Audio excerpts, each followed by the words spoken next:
Hello friends, मेरा नाम गौरव सनी है।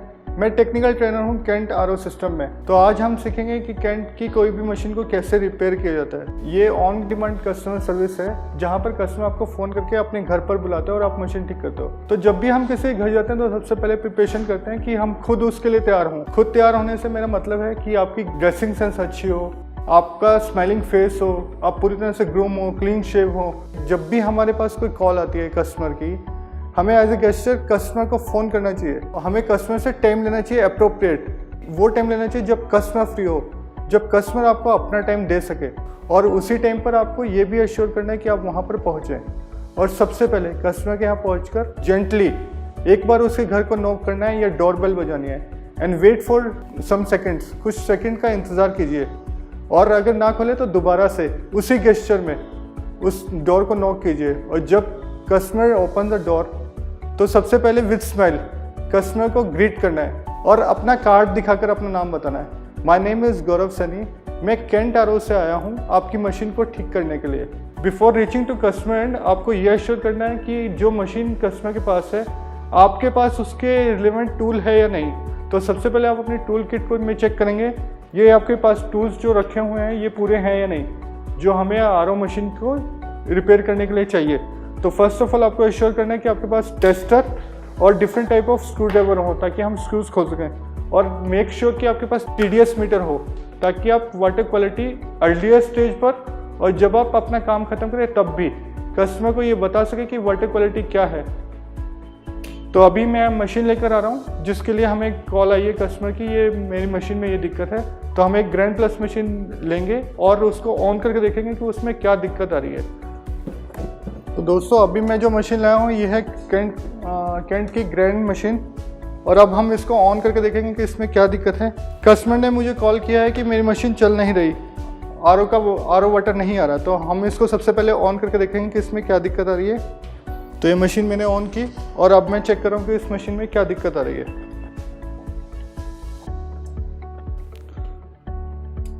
तो जैसे मैं देख पा रहा हूँ, सुन पा रहा हूँ, मशीन अभी एक साउंड जनरेट कर रही है।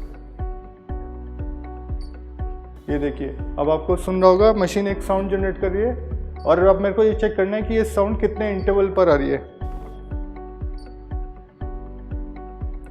तो ये साउंड हर 2 सेकंड में रिपीट हो रही है। तो मुझे इसी साउंड से पता चल जाएगा कि मशीन में क्या दिक्कत है। जैसे हर 2 सेकंड में मशीन अगर साउंड जनरेट करती है तो ये मशीन के UV चैम्बर के खराब होने की दिक्कत होती है, UV लैंप के।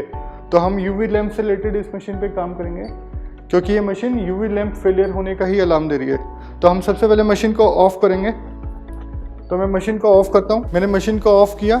अब मैं मशीन के स्क्रूज खोलूँगा ये देखने के लिए कि UV लैंप में क्या इशू आ रहा है। अब मैं मशीन का कवर हटाऊंगा, टॉप कवर।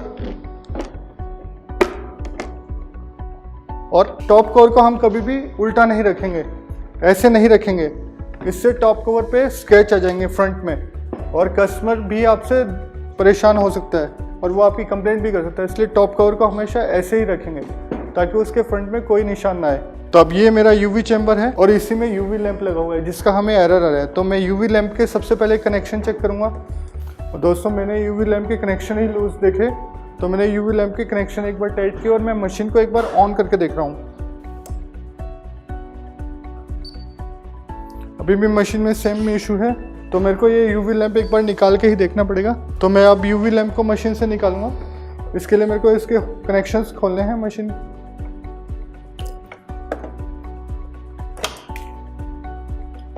और मैं UV लैंप अपने हाथ में लेके एक बार एक फिजिकल इंस्पेक्ट करूँगा इसको कि UV लैंप में कोई इशू तो नहीं है। UV लैंप बिल्कुल ठीक है, इसमें कोई फ्यूज़ नहीं उड़ा हुआ। फिजिकल मैंने इसको इंस्पेक्ट किया, UV lamp is perfectly okay. तो हम दोबारा से लगाएंगे और फिर UV लैंप के कनेक्शंस चेक करेंगे। तो मैं UV लैंप को दोबारा से फिट कर रहा हूँ मशीन में। एक साइड के कनेक्शन लगाने के बाद हम इसको होल्ड करेंगे और तब हम सेकंड साइड के कनेक्शंस लगेंगे। अब हम इसके CCB के कनेक्शंस से एक बार चेक कर लेते हैं कहीं वो तो नहीं लूज हुए। और मैं CCB का एक बार कनेक्शन चेक करने के बाद इसको रीइंसर्ट किया मशीन में। तो अब हम मशीन को ऑन करके देखेंगे कि अब क्या सिचुएशन है मशीन की।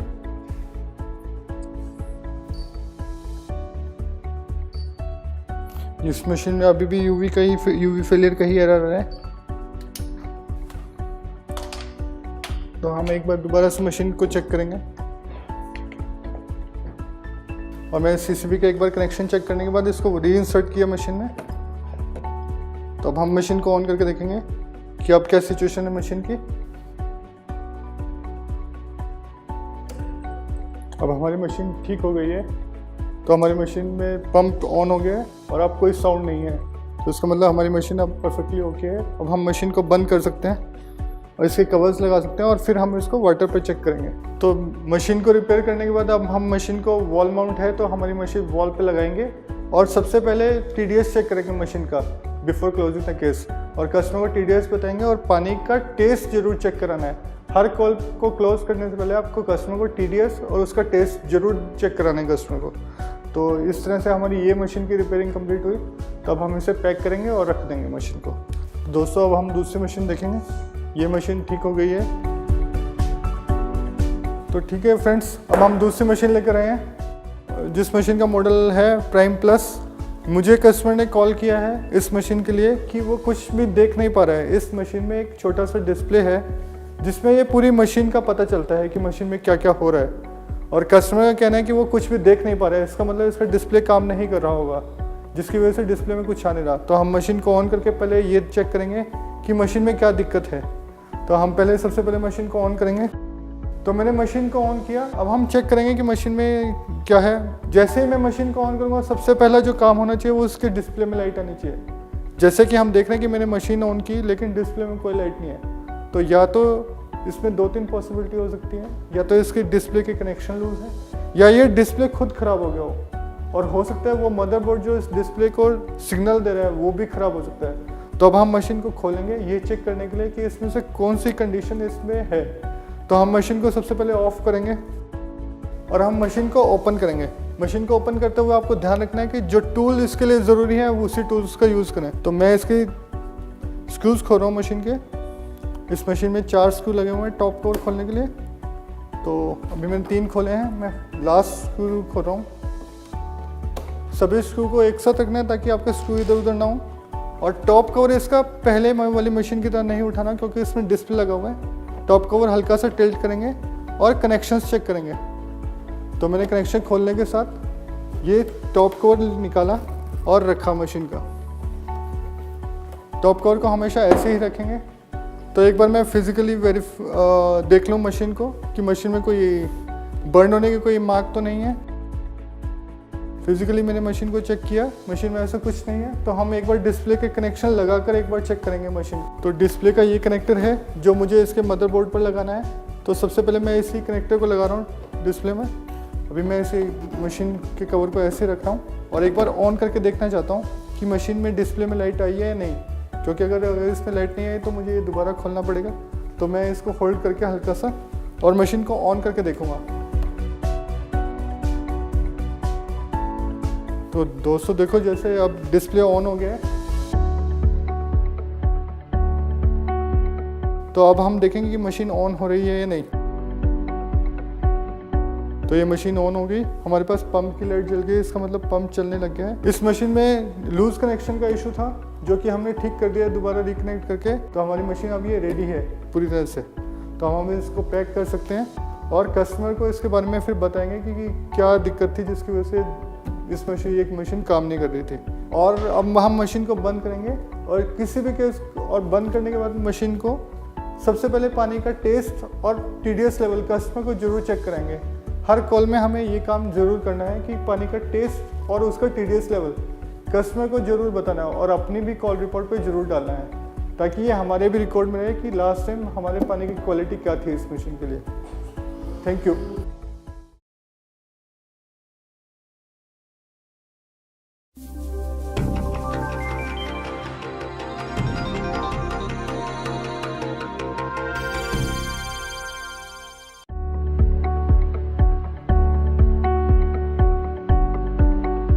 तो दोस्तों अब हम एक मशीन करेंगे ग्रैंड प्लस। मेरे पास एक कस्टमर की कॉल आई है कि उसे मशीन की सर्विस करानी है।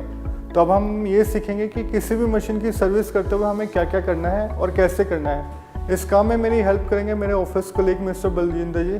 जो मशीन के साथ अभी हमारे पास आएंगे, और फिर हम मशीन को ओपन करके आपको एक एक पार्ट्स का बताएंगे कि ये पार्ट्स क्या क्या काम करते हैं और हमें मशीन की कैसे सर्विस करनी है। तो बलजिंदर जी प्लीज़ आइए।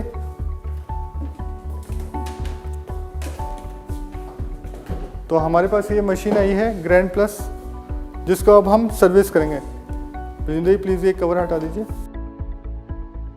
तो ये हमारे पास मशीन है, इसमें ये सब फिल्टर्स लगे हुए हैं। अब हम एक एक फ़िल्टर खोलेंगे और आपको बताएंगे कि फ़िल्टर्स कौन सा फ़िल्टर क्या काम करता है और कैसे काम करता है, और सर्विस में आपको क्या क्या प्रिकॉशन लेने हैं और कैसे सर्विस करनी है आरओ, किसी भी आरओ की।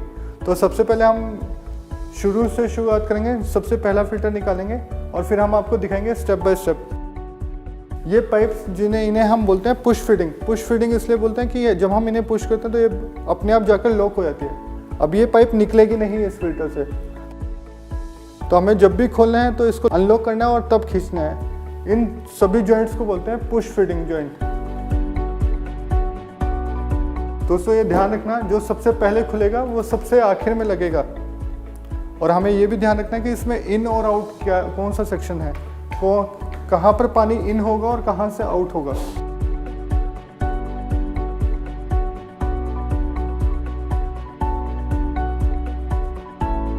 दोस्तों जैसे कि आपने देखा, हमने 3 फिल्टर निकाले हैं, कार्बन फिल्टर, आरओ मेम्ब्रेन और सेडिमेंट फिल्टर।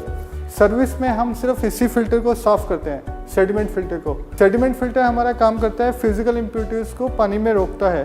तो जब हम सर्विस करने जाते हैं तो सबसे पहले हमें यही फिल्टर साफ़ करना होता है, और इसको साफ़ करने का तरीका ये होता है कि सेडिमेंट फिल्टर में फ्लो बना हुआ है, जैसे कि आप देख रहे हैं इसमें फ्लो बना हुआ है कि पानी यहाँ से इन होगा और यहाँ से आउट। लेकिन साफ़ करते हुए हम इसको उल्टा कर देते हैं, हम आउटपुट में इनपुट का पाइप लगाते हैं और इस पानी को ड्रेन में डाल देते हैं, और इस पर हल्की सी हैमरिंग करते हैं ताकि इसके अंदर जो भी मिट्टी अगर फिक्स हुई हो वो बाहर आ जाए और हमारा ये फिल्टर साफ़ हो जाए। और इसको साफ़ करने के बाद तो हम अब इस मशीन का हम टैंक साफ़ करेंगे। टैंक साफ़ करने के लिए हमें मशीन पूरी खोलनी पड़ेगी। तो हम ये 2 स्क्रू खोलेंगे, एक इस साइड से और एक इस साइड से। तो दोस्तों हमने मशीन को 2 हिस्सों में बांट लिया है। तो जैसे कि हमने देखा कि हमने मशीन को 2 हिस्सों में बांट लिया है, ऊपर का भाग और नीचे का भाग। ये है मशीन का टैंक, जिसे हमें हर सर्विस में साफ़ करना होता है। तो सबसे पहले हम इसे पानी से वॉश करेंगे और उसके बाद एक साफ़ कपड़े से इसको साफ़ करेंगे टैंक को अच्छे तरीके से, और उसके बाद फिर दोबारा मशीन को वापस इस पर रखेंगे। अब हम मशीन में एक बार दोबारा नज़र डालते हैं, मशीन के हिस्सों को एक बार डिस्कस कर लेते हैं। जैसे कि आप देख सकते हैं एक पंप लगा हुआ है जो पानी के प्रेशर को बढ़ाकर नेक्स्ट लेवल पर भेजता है, और यहाँ 2 छोटे छोटे फिल्टर लगे हुए हैं। एक हमारा एक्टिवेटेड एक पोस्ट कार्बन लगा हुआ है और एक नीचे इसके यूएफ फिल्टर लगा हुआ है। यूएफ फिल्टर का काम होता है पानी से बायोलॉजिकल इम्प्योरिटी जैसे कि बैक्टीरिया और वायरस को दूर करना। और अब हम सारे फिल्टर लगाएंगे 1 बाय 1, और मैं आपको बताऊंगा कि कैसे काम करते हैं ये। सबसे इम्पोर्टेंट एस्पेक्ट्स जो हमारे आरओ वाटर प्यूरीफायर में होता है वो होता है ये वाला फिल्टर, जिसको हम बोलते हैं आरओ मेम्ब्रेन। यही वो फिल्टर है जो पानी से TDS लेवल को 90% तक कम करता है, और यही हमारे आरओ फिल्टर की हार्ट जिसको हम बोल सकते हैं। इसके मेम्ब्रेन का जो साइज़ है वो बहुत ही छोटा है, तो ये बायोलॉजिकल इम्प्योरिटीज़ और डिजोल्व इम्प्योरिटीज़ को 90% तक कम करता है। दोस्तों जब भी हम फिल्टर लगाते हैं तो हमें ये एश्योर करना है कि हम इसका फ़्लो ज़रूर चेक करें कि हमने सही फ्लो में लगाया है नहीं। अब हम लगाएंगे सेडिमेंट फिल्टर, जिसको हमने बैक वॉश किया था।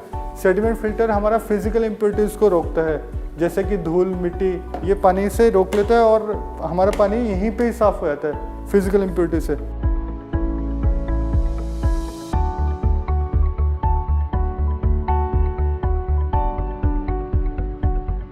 तो अब हम सबसे पहला फिल्टर खोला था, ये है एक्टिवेटेड कार्बन फिल्टर। ये पानी से केमिकल इम्प्योरिटीज़ को हटाता है, और ये ठीक आरओ मेम्ब्रेन से पहले लगा होता है क्योंकि ये क्लोरीन को सोखता है।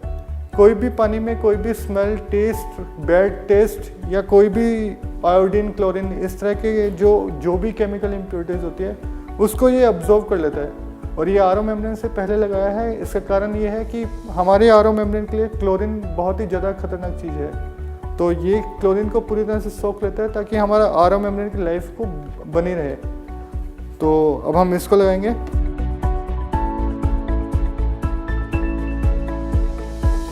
और उसके बाद हम लास्ट में यूवी चैम्बर लगेंगे। यूवी चैम्बर का काम क्या होता है, हमारी किसी भी यूवी मशीन में यूवी चैम्बर लगा होता है।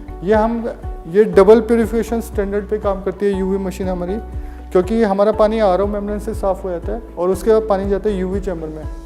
अगर इन एनी केस कभी कोई पानी में कोई कमी हो तो यूवी चैम्बर उस पानी की कमी को दूर करता है। तो ये डबल प्यूरिफिकेशन स्टैंडर्ड होता है और हम हमेशा एश्योर करते हैं कि हमारे कस्टमर को 100% शुद्ध पानी मिले। ये कोई भी bacteria virus in any case अगर कभी पास हो जाए तो ये उसको डीएक्टिवेट कर देता है। दोस्तों ठीक है, अब हमारी मशीन की पूरी तरह से सर्विस हो गई है। अब हम मशीन को फाइनल फेज में बंद कर रहे हैं। मशीन को सर्विस करने के बाद आपको सबसे पहले मशीन को चेक करना है और कस्टमर को TDS लेवल और वाटर का टेस्ट जरूर कराना है। और उसके बाद आप मशीन जब भी आप कॉल क्लोज करेंगे कस्टमर से फीडबैक जरूर लीजिएगा। ये आपकी ग्रोथ के लिए और आपकी कंपनी के स्टेटस के लिए बहुत ज़रूरी है, ताकि कस्टमर आपके बारे में और आपकी कंपनी के बारे में क्या सोचता है उसका एग्जैक्ट फिगर आपके पास आ जाएगा। तो फीडबैक इज़ वेरी इंपॉर्टेंट। अब फीडबैक जरूर ले कस्टमर से। In the end I would like to say best of luck to you and thanks very much. Hope so कि आपने इससे बहुत कुछ सीखा हो। Best of luck for your future. Thank you.